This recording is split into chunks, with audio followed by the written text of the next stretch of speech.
All right, hey everybody. This is Chris again, going over picks for Indiana Grand on Tuesday, August 31st, 2021.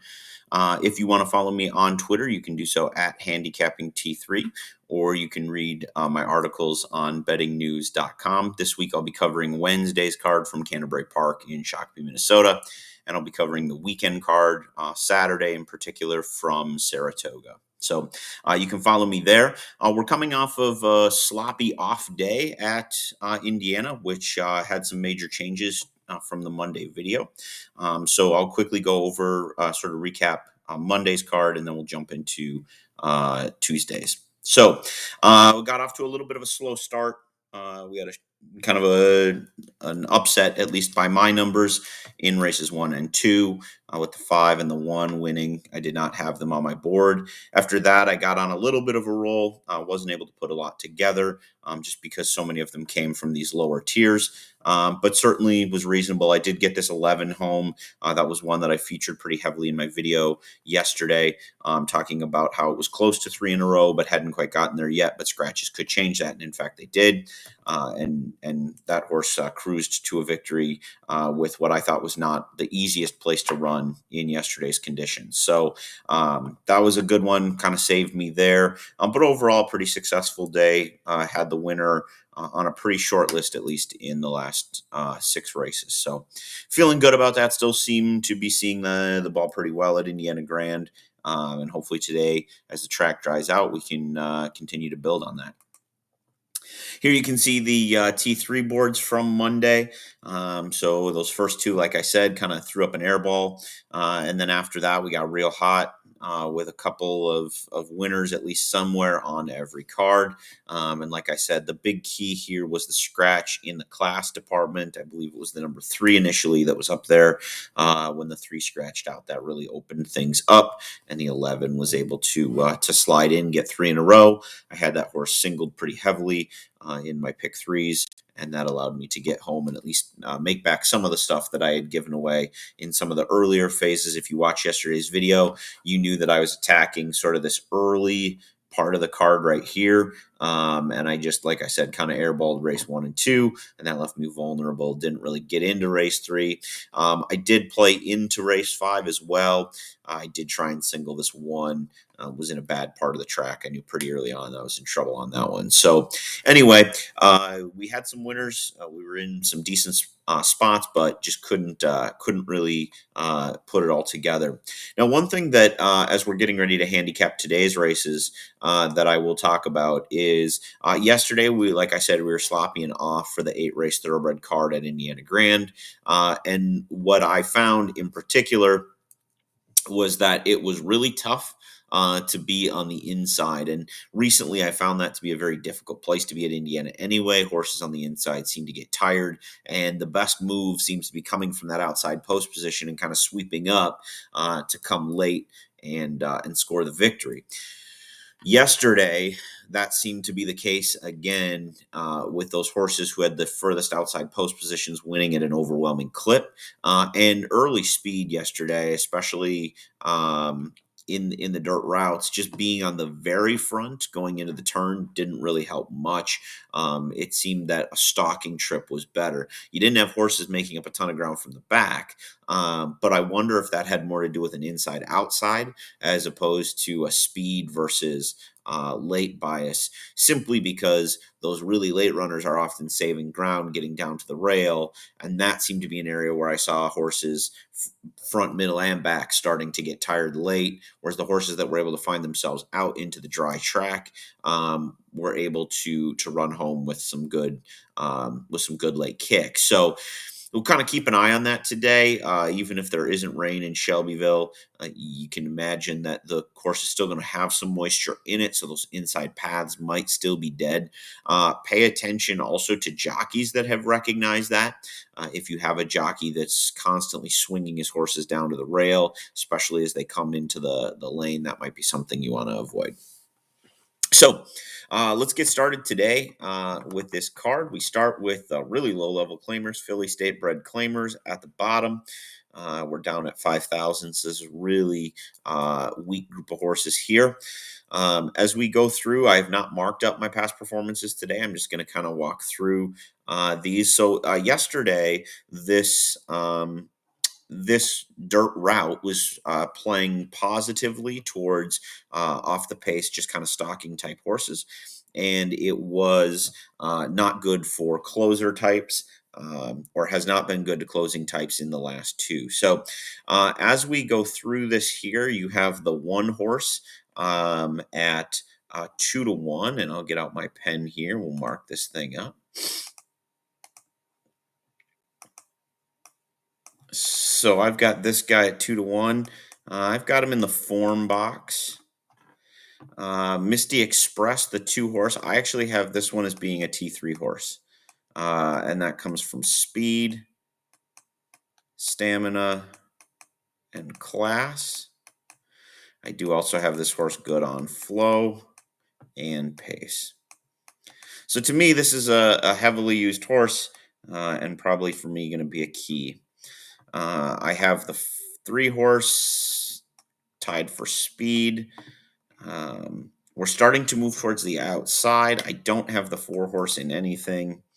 The 5 horse, I actually have with the best jockey trainer record. You can see the jockey trainer's been doing well, but the trainer is really where they've been doing extremely well. I'm a little concerned about some of the issues, but small sample size there with dropping in 2 classes. I have this as jockey trainer as well as the best record. We can see there the horse is 2 for 2 in the money, so definitely one that I want on board.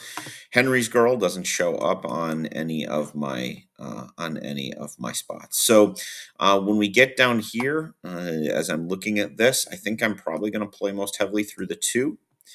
I will also use the 1, 3, and 5 in some other spots as well. This 5 horse is probably going to be underneath, but again, I'm going to be most heavily through the 2 horse here, as that horse is a T3 horse. And you can see that over here in my grid. Pace is going to be 21, so it is going to be hot. Let me just make sure I've got a horse that's going to be, forwardly placed, but not enough to where it should burn up. So hopefully I can get that horse home there. Moving on to race number 2, we're going a mile 70. This one's going to have a slightly slower pace for older horses. And as I look here, the 1 actually has the best stamina at 10 to 1. I like that I'm getting Joe Ramos aboard there. The 1 also rates out very well in my class ratings. Warrior's Remark, the 2 horse, I don't have anywhere. So I'm going to play against Deshaun Parker. I tend to like to play against trainers that are less than 10%. So that fits really well. The 3 horse at 30 to 1, I don't have anywhere on my picks. The 4 horse at 4 to 1, I don't have anywhere on my picks. I'm going to be really heavily influenced to the outside in this spot, which, as I mentioned yesterday, that's actually probably not a bad thing. So a little erratic is my class horse, or one of my class horses. The 6 horse, Flat Out Justice, who I believe was a scratch out of yesterday's race, comes in on class, pace, and rating. So 3 categories there, but still not a tic-tac-toe. So we'll keep moving on from there. And then Huckleberry Hill, I've got this horse best of speed, best of form, best on record, and best on flow. So I'm going to come here and I'm going to really kind of use them all in this case. So I'm just going to go 1, 5, 6, and 7. I'm just going to use them all evenly, and then I might come back and use some of my strikes to adjust accordingly. But for right now, I'm just going to go through and kind of punch them up this way. Well, actually, I can go in and do check my strikes just to see if I need to confirm anything. So I'm going to pop over here to this file here. So race 1, I had the 2 and the 3 both grading out to A's. So with that, that. So with the three grading out to an A, oh, I forgot my software sometimes lumps these horses together. I would probably move the three up, um, give a little edge to the three, and then just move the one and five down into a second position. But I still like the two, especially grading out as an A. Um, come down here. All right, in race number 2, I listed the 1 as an A and then the 6, 7 as Bs. So as I'm looking at this here, I think I'm going to end up leaving the 1 sort of on top. I might move this 6 up into more of a B position, the 7 up into a B position as well, and then I'll take this 5 and just move down to a C position. So in the end, it's probably going to look more like this. 1 with 6, 7 with 5. So that's what I have here. Race 1, just for the sake of consistency, I'll go 2, 3, and then 1, 5. Okay. So I'm kind of using a combination here of the grid to get me started, and then the strikes to bring me home. Now here we're going on the turf supposedly. We'll have to see how much moisture still in the grass, and if they're going to run there in Indiana today. I'm not exactly sure, but we'll see. So one, I have no markings on. These are maiden special weights, so going to have to keep my eye out for things that maybe don't show up on my numbers. The nice thing is I'm looking here, as this horse is the stamina horse. I'm looking for horses that maybe have big improvements. A 32. Yeah, I've talked a lot about how I like second time starters. I just don't see it here in this spot. It would just be such a big jump up to Presto Bench, who is a big time horse for me. I've got speed, I've got class, jockey trainer, record, form, pace, and rating. So we got a lot of things going in this horse's favor. We also do have 3 instances of this horse getting a tic-tac-toe. So this is going to be my main horse at 4 to 5. That's probably necessary for value anyway. At 2 to 1, this horse is best of record as well as best of flow. And then number 7 doesn't show up anywhere. So as I come down here, my initial ratings would tell me that I want to play the 5 most heavily. And then I'm also probably going to be looking on side to the 6 and maybe the 2 as well. We're going to confirm that over here with our letter grades, make sure that we're good over there. I have the 5 coming in as an A. I have the 6 coming in as a B, and I have the 2 being nowhere to be found. So with that, I'm going to end up moving the 2 further back, and I'll probably go A, B, C, just like that. And keep in mind, I'm talking about ABCs here. So this is in terms of win. If I were playing a trifecta in that one, I would use combinations of those horses probably in the top 2. But I would not necessarily just play a straight try that way. I'd probably have some combinations with the 5 and the 6 sort of on top, mixing in with the 2, and then maybe putting some longer prices in and around. But when I'm talking ABCs, when I'm putting those slashes in, I'm looking at who has the best chance to win the race. This one's going to be a tough one. So this one I'm going to have to go off the board a little bit because we're dealing with a situation where we have maidens and lightly raced maidens. You can see far fewer starts in this field. Our pace looks at least somewhat contentious, but we are dealing with the 2-year-olds here. So the 1 horse comes in on class, record, and pace. Second time starter, which I always like, so I'm going to need to use that horse for sure. This horse is an auto toss for me. I know the rating is good, but I don't like horses that go backwards in their second start. I just don't. I just don't like that. So even though this horse is technically a rating horse, when I get to the end, I'm going to throw that horse out. The 3 horse doesn't show up anywhere. Second time starter 23% when that happens. So this one's going to be an inclusion, even though it doesn't show up on the grid.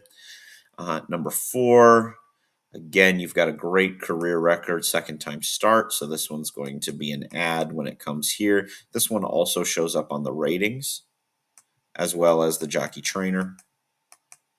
And some of that's reflected in the good record. It's Brad Cox. So that's always going to help out. This horse, in a field of lightly raced horses, this is the proven loser. This number is obviously very good, but I'm just not going to use this one at all. Just kind of throw that horse out. If it beats me, it beats me, but I think there's a good place to get some value. Lightly raced, the number 6 horse, we've got speed, we've got stamina, we've got flow and form, which I've mentioned in the last couple days has been a really profitable angle for me. So I like this horse a lot. No 3 in a row, but definitely some really positive things looking forward here. So coming into my final selections here, I'm going to kind of go off the board, like I said before. So I'm going to go 1, 3, 4, 6. 1, 3, 4, and 6 is kind of my initial idea. And then when I come down here and I look at my numbers, I can see that the 1, 4, and 6 are all A's. My 3 was off the board, and my 2 was actually in as a B selection. For me, that's a hard one. I just don't like it. So I'm going to go ahead and make my 3 here a B, and then I'm going to downgrade. I'll use the 2 defensively. So we had one of these yesterday. This is an all but 5 situation, playing most heavily through these 3 horses here. Especially with these lightly raced maidens at a track like Indiana Grand, I'm going to have a lot more situations where I'm playing super deep to try and survive. But like I said, my numbers are all metrics based. These lightly raced maidens, like we have again in race number 5, are just not races where I have a great stronghold, because the statistics that I use to help get me where I need to go just aren't that readily available for lightly raced horses. So we're going to come over here, race number 5. We have another instance of a lightly raced situation.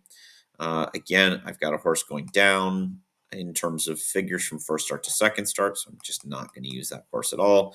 The 2 horse, just Phil, just the slightest progression. I worry about why they ran for a claiming price, and now they're going to move back up to maiden special. That just, to me, doesn't make any sense. I'm going to move on. Second start, second career race, only 11%. That's a pretty rough way to start it, so I'm going to skip that one. Second career start, 0 for 13. I'm going to skip this one. 44, second career start, 10%, not great. The starting point is much better. This is the flow and form horse, which again is a good thing for me. So we're going to keep that one in the mix. The 6 horse, again, a slight drop there in terms of how they ran. It does have the jockey trainer. I'm going to keep here. If it were a bigger drop, I might be more concerned, but it's only 1 point. That can be very very minimalist, and I like Marcelina Pedrosa. So if I have to decide between keeping that horse in or throwing that horse out, I'm always going to err on the side of Pedrosa and a 23% trainer. Number 7, slight improvement here, which is kind of interesting. Second time Lasix, we're 0 for 23.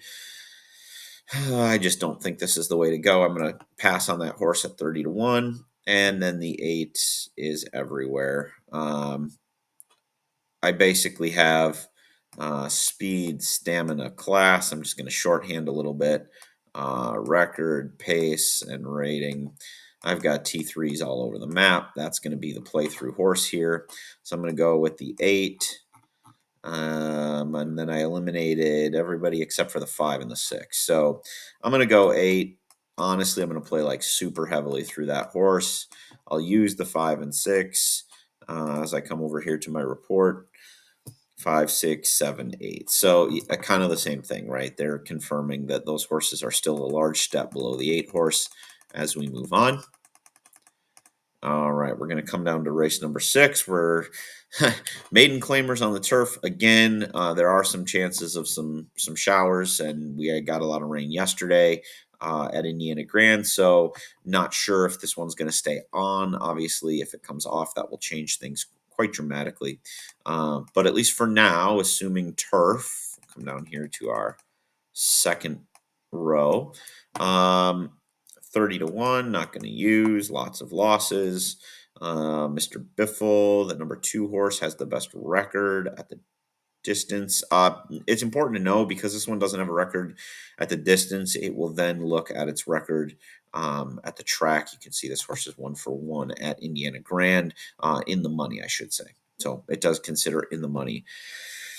Second career start, but some actual good numbers here. This is an interesting one.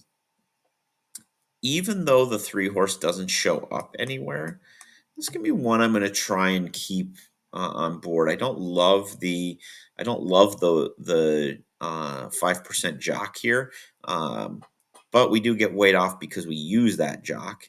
I know we were a long way back, but we're really good second time start with 17%. So I think you got to keep the 3 on your team here.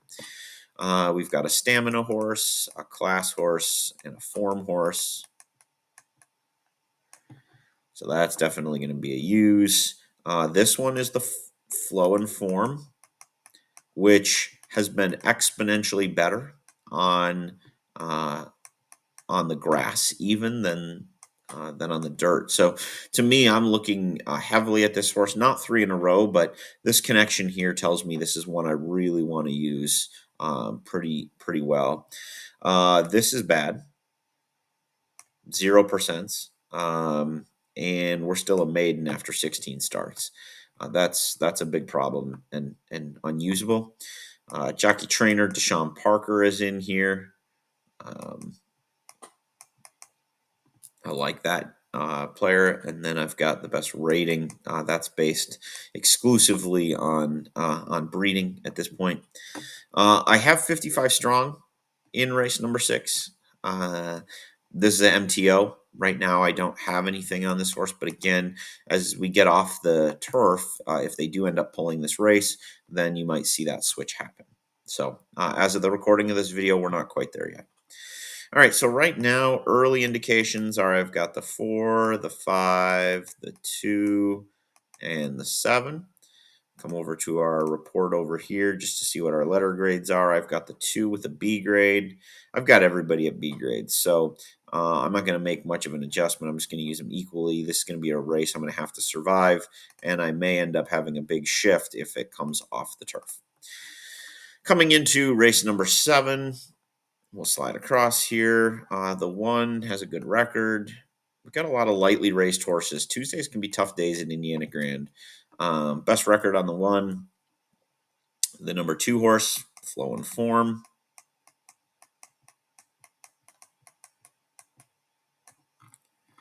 The 3 horse, I've got a T3 on, which is speed, stamina, class, but also the best pace and the best rating. So to me, the 3 is the one that you've got to use most heavily. The 4 has nothing.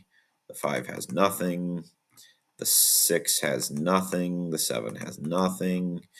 The 8 has nothing. And then the 9 has a good jockey trainer and Emmanuel Esquivel and Aaron West. Also has a good record at the distance, going 1-for-1. Comes right off of it. So as I mentioned, I'm going to use the 3 most heavily. I'll put that over the 1, 2, and 9. I'll come over and I'll check my report here. I have the 3 as an A horse. I have the 9 as a C horse, and everybody else. So maybe I will. Maybe if I were to redo this board, I would do like a 3 most heavily into the 9 into the 1, 2, something along those lines. Might go that route. Moving on, race number 8. We're again supposed to be on the turf. We'll see what happens there. A lot more turf racing today. And this is our last thoroughbred event. So after this is just a quarter race. So this will be the last one we'll take a look at. I've got the 1 as best of record and best of rating for these optional claimers. Definitely worth using. I don't have any statistics there on the 2, so I'm going to pass on him. The 3, I will pass on. Sorry, I will pass on her. Phillies we're looking at here. Number 4, pass. Number 5, I have speed, stamina, and class, tic-tac-toe. Give a T3 rating there. Jockey trainer. So a lot going on here. I also like the 6, even though I don't have tic-tac-toe. I've got flow and form, which, as I mentioned about 1,000 times already, is good on turf, and pace. I love that Marcelino Pedrosa is on a board as well. Oops. And then 7 does have a speed edge at 3-1. Don't like the 8 and don't like the 9 for the time being. We'll have to reevaluate if this race comes off turf. So as we come in here and we're looking, we obviously have the 5 as top. I also want to be using the 6 because of the flow and form combination, and then 1-7. But I will probably still be using the 5 most heavily unless something shows up here in my report on my letter grades. I have the 1 as a C, 2, 3, 4, 5, 6. So I have the 5 and 6 both grading out the same, and then I don't have the 7. So probably here, I don't think my opinion has changed that much just because these letter grades are different. 3 of the 4 horses graded out, but I'm going to use the 7. I'm going to use the 1 less anyway than the 5 and the 6. I really like the 5. I'm going to use the 6 a little bit, or the 1 a little bit lower. I have no problem using the 7 equally to the 1 and going from there. So those are my selections for Indiana Grand. As I mentioned before, you got to kind of pay attention to the weather and what they're getting there. Is the track drying out? Did they get hit again? So it's going to go back to sloppy. If it does, if there is moisture in the track, remember on the dirt, it seems that outside has been really good. So just keep an eye on that as you get ready to play Indiana Grand today. Good luck. Hope you cash a lot of tickets.